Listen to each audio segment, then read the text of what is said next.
سورج گرہن میں حضور صلی اللہ علیہ وآلہ وسلم کا عمل۔ حضور اقدس صلی اللہ علیہ وآلہ وسلم کے زمانہ میں سورج گرہن ہو گیا۔ صحابہ رضی اللہ تعالی عنہ کو فکر ہوئی کہ اس موقع پر حضور صلی اللہ علیہ وآلہ وسلم کیا عمل فرمائیں گے، کیا کریں گے، اس کی تحقیق کی جائے۔ جو حضرات اپنے اپنے کام میں مشغول تھے چھوڑ کر دوڑے ہوئے آئے۔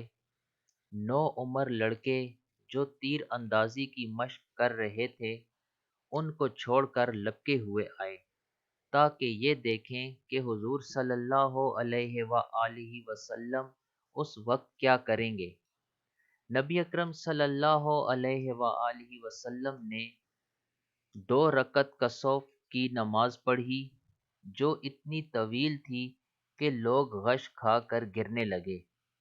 نماز میں نبی اکرم صلی اللہ علیہ وآلہ وسلم روتے تھے اور فرماتے تھے، اے رب، کیا آپ نے مجھ سے اس کا وعدہ نہیں فرما رکھا کہ آپ ان لوگوں کو میرے موجود ہوتے ہوئے عذاب نہ فرمائیں گے اور ایسی حالت میں بھی عذاب نہ فرمائیں گے کہ وہ لوگ استغفار کرتے رہیں۔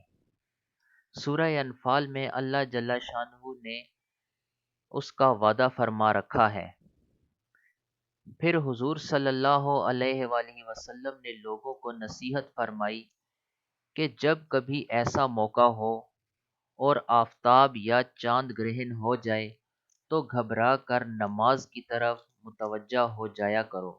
میں جو آخرت کے حالات دیکھتا ہوں اگر تم کو معلوم ہو جائیں تو ہنسنا کم کر دو اور رونے کی کثرت کر دو۔